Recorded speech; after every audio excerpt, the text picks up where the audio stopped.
মাকে বললাম, মা আমি না অনেকটা সর জমিয়ে রেখেছি, কখন যে ঘি করব বুঝেই উঠতে পারছি না। তো মা দেখলাম এগিয়ে এসে কেচে কুচে ওই বাটিটার থেকে সমস্ত সর নিয়ে চটকে মোটকে একেবারে নরম করে ফেললো। ফ্রিজে রেখেছিলাম তো, বেশ শক্ত চাকা হয়েছিল, তো সেটাকে বেশ চটকে চটকে প্রতিটা দানা একদম মিহি করে নিল হাতের সাহায্যেই। আমি এই রকমভাবে মাকে কোনো দিন করতেও দেখিনি। মা বলল এইভাবেই আমি এখন ঘি করি, খুব ইজিলিও হয়, অত হাঙ্গামা করার দরকার নেই। আমি বললাম ঠিক আছে, তোমার নতুন প্রসেসেই করো। তারপরে উনুনটা জ্বালিয়ে নিল, গ্যাসটা জ্বালিয়ে বেশ হাই ফ্লেমে দিয়ে রাখলো। কারণ না, ওই সরটা যে রেখেছিলাম, সরটা তো ফ্রিজে ছিল, বেশ ঠান্ডা ছিল, তাই একটু হাই ফ্লেমে রাখতে হবে এবং সময় বেশি লাগবে।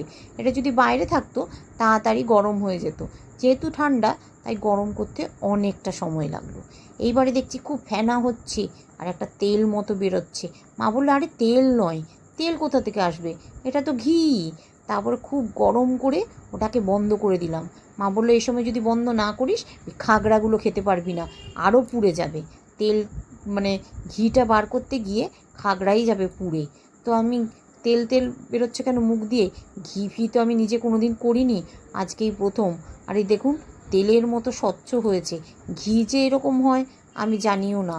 হ্যাঁ, আমাদের যে ঘিগুলো কিনি সেগুলো তো মিক্স থাকে, তা একটু চাকা চাকা ভাব থাকে। মা বললো আরে বাবা পিওর ঘি এরকমই হয়, এটা আস্তে আস্তে ঠান্ডাতে বসে যাবে দেখবি, ঘরের টেম্পারেচার